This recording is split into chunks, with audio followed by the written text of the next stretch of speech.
Dan Abbott. I'm making this video from my mechanical design class at Southern Maine Community College. What I want to do is show you how to use SolidWorks to create a traditional or a typical schematic gear drawing. This is a drawing of a gear train. Gear teeth are not drawn when you do this. Instead, we use schematically our edge lines representing the outside diameter, the root diameter, and the pitch diameter. The pitch diameter is represented with center lines. You allow them to be tangent to the gears that are adjacent to them in a train, and the center to center distance between the gears is determined by the radius of each pitch diameter of the adjacent gears. The dedendum is going to determine the root diameter, the addendum is going to determine the outside diameter. Outside diameter is 1 divided by the diametrical pitch. The dedendum, that distance right here, is 1.157 divided by the diametrical pitch. So you have to know the diametrical pitch. It's going to be the same for all gears. And so the problem with SolidWorks is it's not very good at drawing schematics. It's very good at creating 3D models. So what I'm going to do is show you how you could create a 3D model using a dummy gear that has no teeth in it. The only reason you'd want teeth in a gear drawing in SolidWorks, in my opinion, is if you're trying to demonstrate something in an assembly to people who don't understand gears. There are not very many reasons to create actual threads or to create actual gear teeth when you're using SolidWorks, at least in my experience. So in this case, all I'm doing is generating something I can use to create those lines. So what I'm going to do is create a stepped series of circular features that give me an edge that I can use for the outside diameter, the pitch diameter, the root diameter, the hub, and the hole in the part. I'm going to do it with this example, but this is not the example that you have as a homework assignment. So this is what I'm going to use for an example. I'm just going to go here and go to SolidWorks and get started. We're going to start with new drawing done in inches. I'm going to start by creating an equation. Now if you don't remember where equations are, equations are under tools right down here, but if you don't remember, don't forget you can do a search for commands, type EQ, equations will pop up, and what I'm going to do is to create a global variable, and that global variable is going to be called DP. No, it's got to be one letter. Is that true? Oh no, I think DP will work. Yeah, DP, and it's going to be 5 because that's the diametrical pitch of the one I'm doing.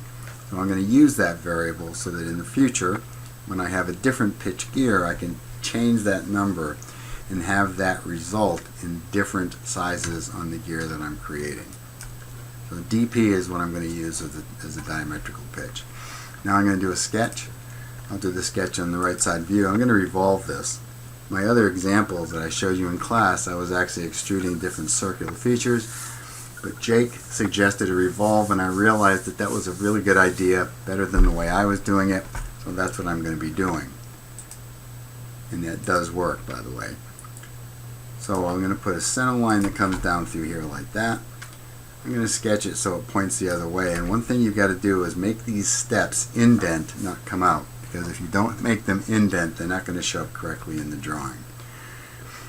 Now, we'll do a line starting here. I'm just going to go up above, and I'm going to create the hub. I'm going to come back in, and I'm going to create a series of steps starting in about here. I'm going to come up, come over, come up, come over, come up, come back, so it lines right up with that, and then go to here. Now how much it comes out doesn't matter. What I'm trying to do is to create this shape right there. And I want that shape right there so that I have an object that I can use in a drawing that when I look at it from the front has an outside diameter, a root diameter, a pitch diameter, a hub diameter, and a hole diameter. And that's all that I care about right now. As long as it steps in like this, it's going to work just fine. So now let's go back and put the dimensions in here. So the dimensions on this one are going to be, and I'm just using the dimensions from this 5-pitch. You don't have a 5-pitch gear train, you have something else in different sizes.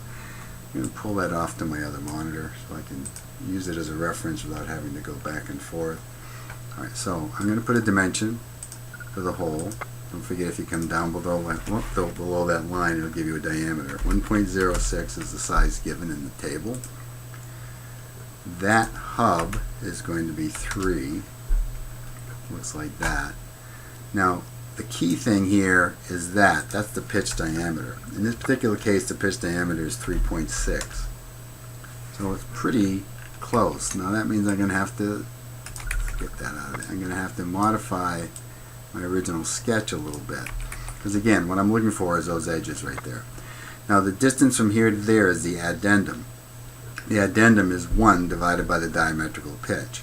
So what I'm going to do is to put a dimension from here to here and say make it equal to 1 divided by, actually go down and get your global variable, equal to 1 divided by the diametrical pitch. Pick OK, pick OK.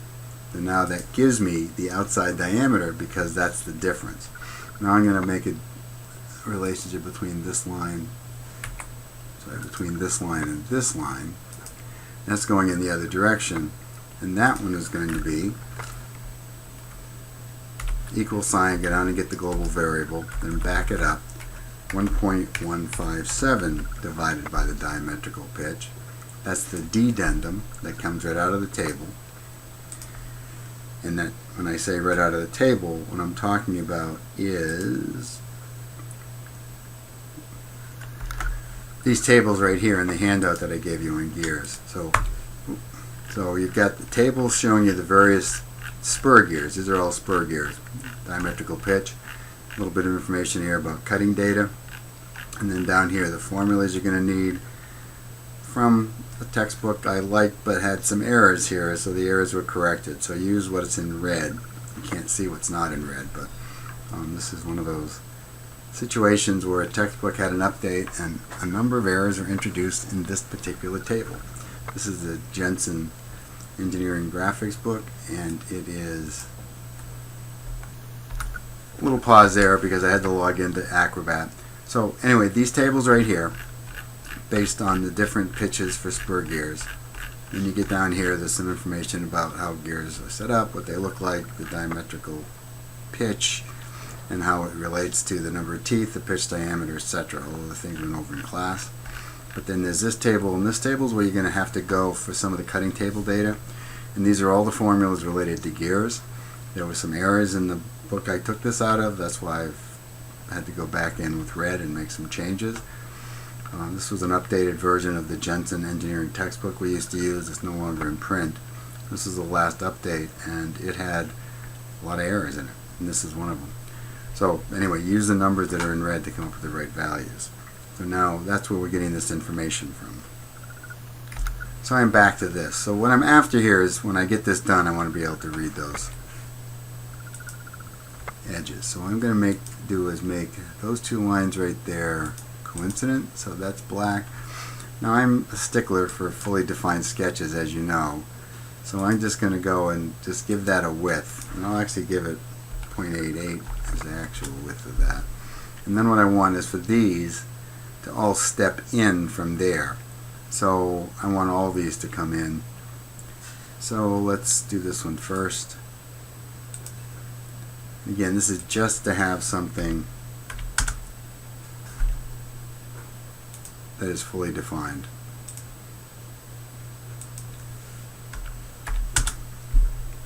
And I don't care how far out they come as long as they have a hard edge when they come out. So that's going to do that for me right there. Now what I do want is to have some names associated with the key dimensions here.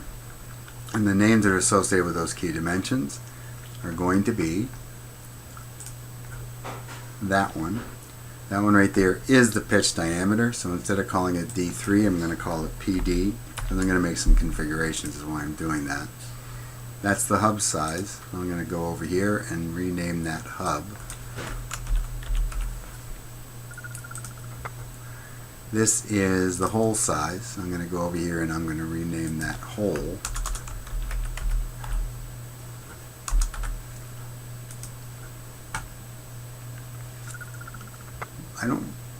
I'm not going to need those because I've got them based on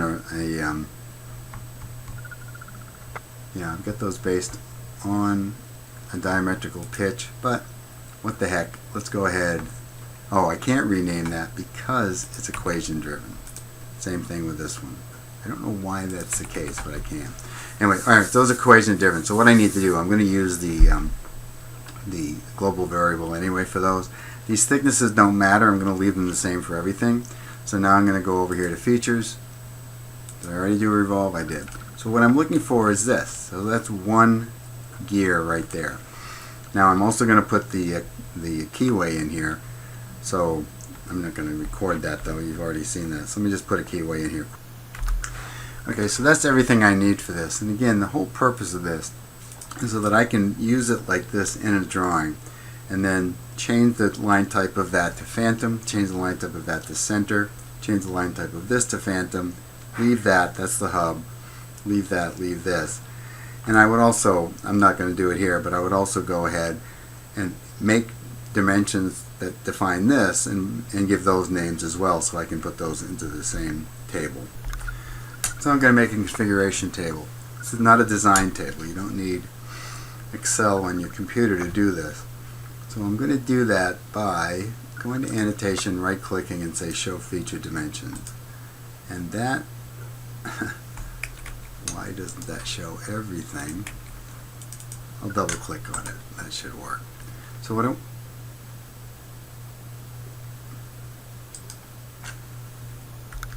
do is to find one of the dimensions that's a key dimension and then create the table starting with that.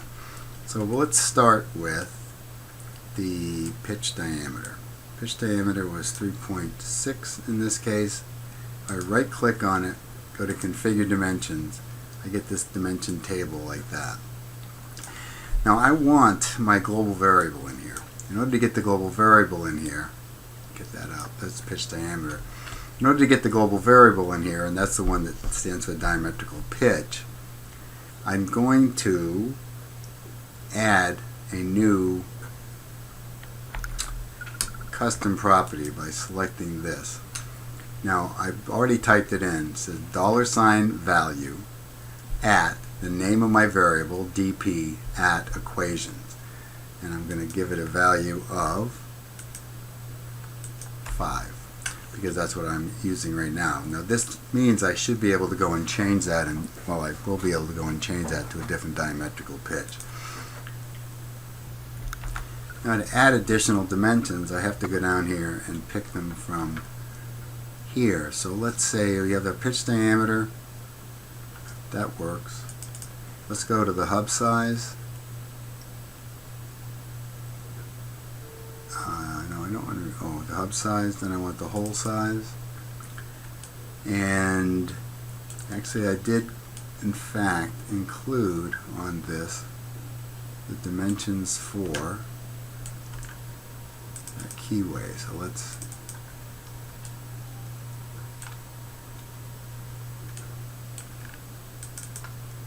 put those in as well. So one is the key width, and the other one is the key depth. Put that in. There we go. Key depth. I don't really care about this one. I'll get rid of that. And I don't care about this one. I'll get rid of that. I'm not going to suppress anything. So what we have here is this: a custom property is at the end. So that's what's going to be our diametrical pitch, and that is what's going to affect the addendum and the dedendum, because I used that in creating them. So changing that's going to change the addendum and dedendum. Addendum and dedendum are all associated with the pitch diameter, but they're the same for every single gear with the same diametrical pitch. So I think that looks like everything. I'll rename the default over here, and I'll rename that 18 because that's how many teeth there were.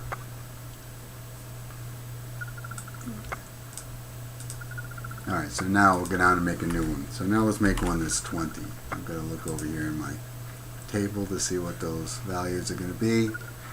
So for 20, the diametrical pitch is going to be 4. Makes sense. The hub size is the same, the hole size is the same. That 0.88 I don't even need. I must have just picked that by accident, so let's just delete it. The key width will be the same, the key depth will be the same, so the only difference here is going to be the pitch diameter. that's going to be the same. So then we'll come down here. I have another one in here that has 30 teeth, so it's going to be called 30. The pitch diameter of that is going to be 6.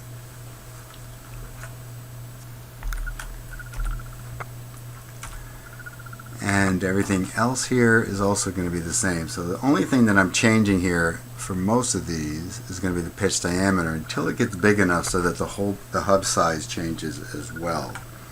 So if we look at it, let's go back up here. So we're on a 5 pitch. That's the one I'm doing right here. So where does the hole in the hub size change? Well, the hub size change, actually the hub size changes. That's a 4 pitch.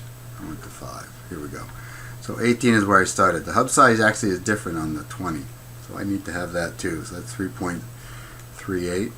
And then after that, it goes from a plane to a web. And then the hub size gets smaller again for some reason. I probably don't care about that, but I would, as long as I'm going to do it, I'm going to change that to 3.38. Everything else is 3. What's the largest one I have? 50? Till I get to the 50, then it's 3.5. So those are the different sizes that I'm going to use for this. I'll put those in the table.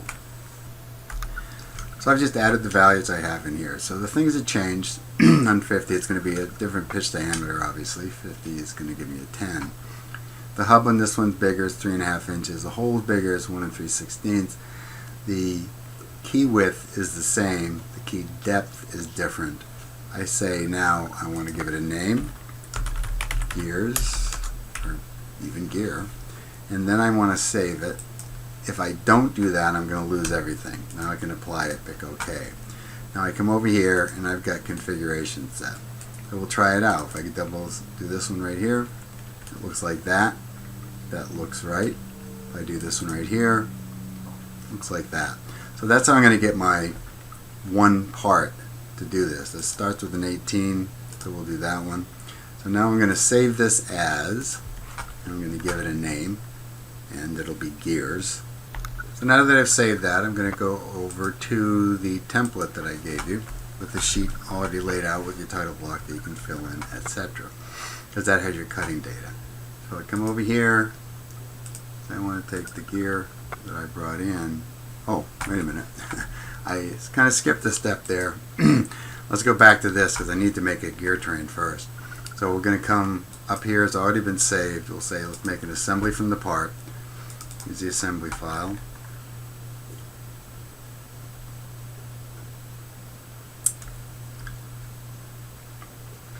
I'm just going to place this first one as a fixed part, so I'll pick the green check, place it as the first part. Now I need 4 of these gears, so we'll look at it from the front, and I'll just go Control, drag one over, Control, drag one over, Control, drag one down. So those are my 4 gears. What I'll do to begin with is to make sure all of them line up in the back. We'll go over here to Assembly. We're going to do a mate. This one's going to be a multi-mate. So we'll say take that, and then those surfaces right there, make sure they are all lined up. And as long as we're doing that, let's go ahead and line up their top planes as well. So we'll have another multi-mate where we take the top plane of the first one and say line those up with the top planes of all the others, because I want these in a line on this particular assignment.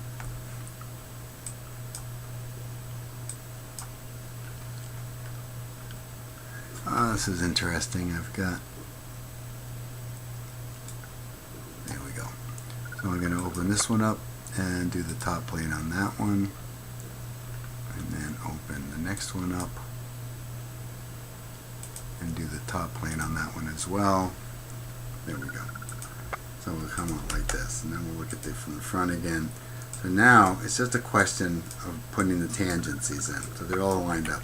That's not what a gear train would normally look like, but it's the way it goes. So I want to take that, which represents the pitch diameter, and that, and make them tangent. And that one on the gear train that I showed you is supposed to be 50, so I'll pick it, right click, go to properties, go down to the list of, there they are right there, say that one's supposed to be 50, okay. It now becomes that. Bring these over here. This next one is going to be 30, I believe. Doesn't matter what it is really, because this is just a sample. So I'll pick that, right click as well, go to properties on this one, do the 30. It comes out like this. Do the same thing with this. Properties, this one's a 20, I'm pretty sure. There we go. Now, all we have to do at this point is do the tangency. We want the inside of that, holding the control key down, inside of this, make them tangent, because they're going to overlap just the way we want them to. This might seem like a lot of trouble to go to, but once you set this up, you don't have to go to this much trouble again. And the last thing you want to do is draw actual gear teeth. So this does give you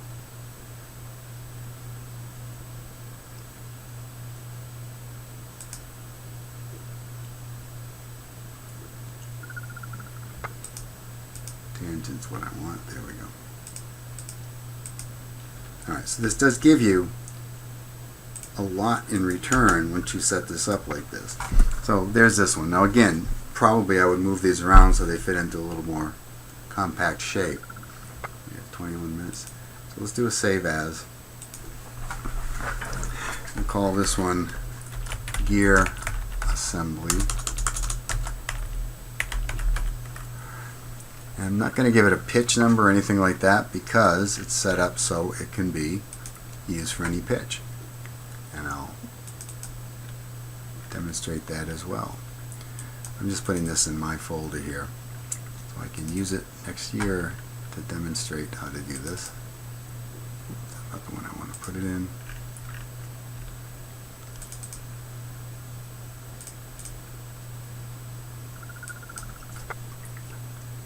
Alright, now I'm going to go back to that template that I gave you, that drawing template.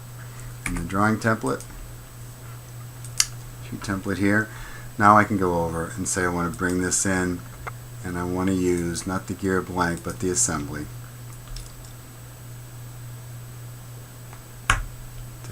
Here we go. So it's going to be like that. Make sure it's got a scale that uses as much of the paper as you can without going over. I'm looking at that thinking 1 to 2 will do it. And it will.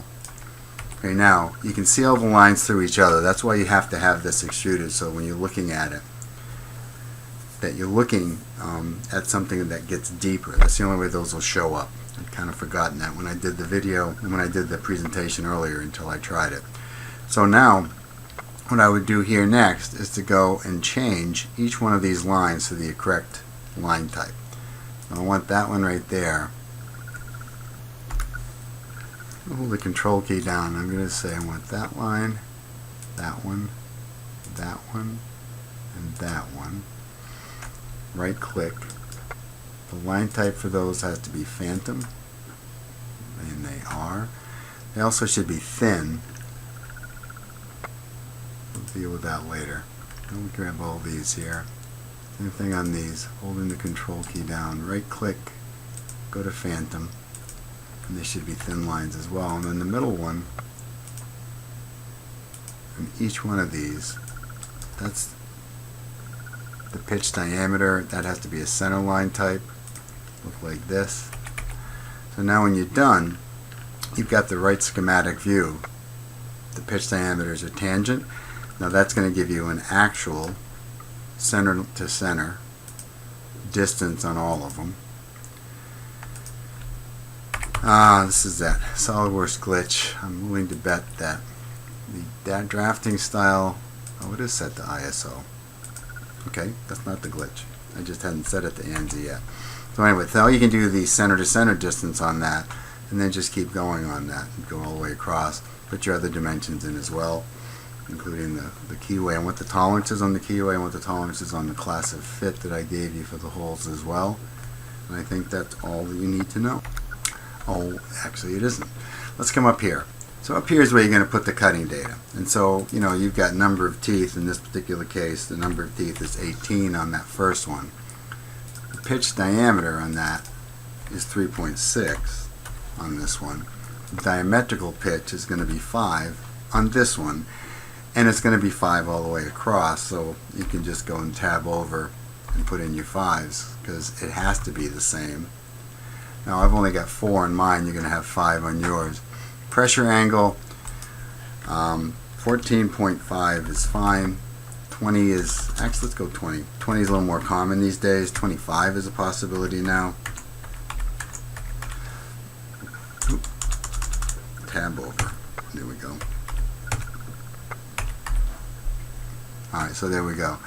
Now the hole depth, these are the values you're going to get for these next. You're going to go and get those from the tables. And I'm not going to go through and show you how to do all of them, but I am going to demonstrate the fact that you could, if you wanted to, put equations in here. So in other words, you could put equations in one, copy into the other, and then just change. And have those equations actually refer back to these other cells. But you could also just do the math and put them in here. So when you do the math and put them in there, it's going to look like this. So here's the handout on gears. Go down to the end. And then you're going to look for the various things that you need to know. So you're saying, okay, we know pitch diameter. Pitch diameter is given right here. And it tells you this, the formula for the pitch diameter. That's for metric gears. Metric gears is set up a little different, so you want to use this column over here. Number of teeth divided by the diametrical pitch. So if you know the number of teeth and you know the diametrical pitch, instead of typing that in right there, we could have used an equation on it. So if you go right click and go to equations, we could have said B2 divided by B4, click OK, and then it's going to give it to us. So you feel free to do the equations here. Now you've also got the hole depth. The hole depth is going to be the entire depth from the tip of the tooth all the way down to the root diameter. So for that you can also use an equation. You can go up here and pick the equations, and then what you want is, put parentheses, 1 divided by diametrical pitch. I need to do that, plus 1.157 divided by diametrical pitch. Finish that one up. Let's see if it gives us the right answer.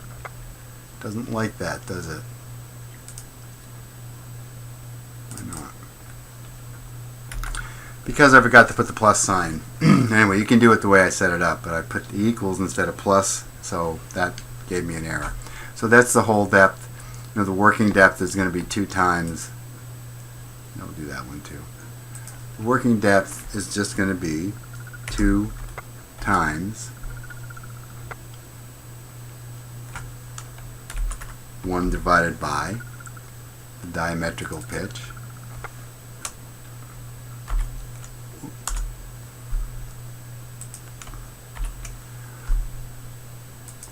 That makes sense. Diametrical pitch is 5, divided into 1 is 0.2, 2 times that is 0.4. Now the RPM, what I told you here was you had to start with a given RPM. So let's just say I start with 100 as an RPM here. Now what's this next one going to be? What I'm really showing you is how you couldn't build this if you want using the equations, but the RPM is going to be a ratio. So what is the next number of teeth we put in here? That was 50, I believe. Well, what's the ratio between 50 and 18? Well, we want a number. If the RPM on this one starting off, let's make that a little bigger. If the RPM on this one starting off, say it's 200. Well, the RPM on the next one is going to be smaller because it's a larger gear. So if that's turning up at 200, the difference between those two is going to determine the speed of this. So this equation here can be 18 divided by 50 times that cell right there. So we'll do one more of these. So I can go and say, let's put the parenthesis in there. 18 divided by 50, close parenthesis, times that number right there. So that's going to be 72. Now you can literally, well, I don't think you can do it on this one because it's a spreadsheet, but you can put those equations in for each one of these and then go through that way if you want. Or you can just do the math and type them in. Chordal addendum, chordal thickness, circular thickness. I'm going to show you the equations, but I'm not going to do them right now. I think this is all you need to go on. So if you look here, let's say chordal addendum. Chordal addendum is given right here. And the chordal addendum formula is one of the ones they messed up when they did the revision on this book. So it is equal to the addendum. Well, you know what the addendum is. The addendum is 1 over pitch diameter. I mean the diametrical pitch. And that's shown up here as ADD. And then you're going to add T. Well, what's T? Circular thickness. So you're going to find that over here. What's circular thickness? There's the equation for circular thickness. Divided by 4 times the pitch diameter. Now, that's just an equation, and one of the things I want you to get used to when you're dealing with the machinery's handbook or anything else when you're doing mechanical design is being able to go and get data like this and then use that data. So you can build that in if you want as well. Might be easier for you to do it outside. Just make sure that you follow the order of operations, and the order of operations in this case is T is equal to pi, that's what that is, times the pitch diameter, divided by, and that's a division sign, 2 times the number of teeth. You could also look at this and say that's the same as taking half of pi and dividing it by the diametrical pitch. Either one of those is going to give you the same number. That's a good way to check your work on that. Alright, that's 30 minutes. I think that's enough for this. I'll be in the open sessions. Just let me know if you need any help.